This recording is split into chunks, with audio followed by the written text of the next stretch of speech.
Gayunpaman, sa ating pagkakaisa ay nalalantad ang mga interes na salungat sa interes ng mga Pilipino. Nabubunyag ang tunay na kulay at nalalantad ang kanilang pagbabalat kayo. Gamit ang dahas at hiram na kapangyarihan ay papahirapan nila tayo. Ang dinaranas ngayon ni Pangulong Rodrigo Duterte ay konkretong halimbawa nito. Alam niyo po, meron na po akong mga nakilala sa iba't ibang bansa dahil sa trabaho ko, mga dayuhan, dahil sa trabaho ko bilang isang Vice President at dating Education Minister.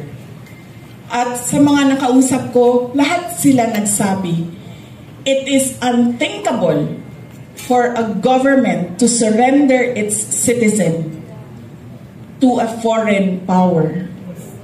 Yan ang eksaktong sinabi sa akin ng isa sa mga nakausap ko. Tapos, lingo-lingo siya, pero sa Pilipinas, napakadali na ibigay ninyo ang inyong former head of state.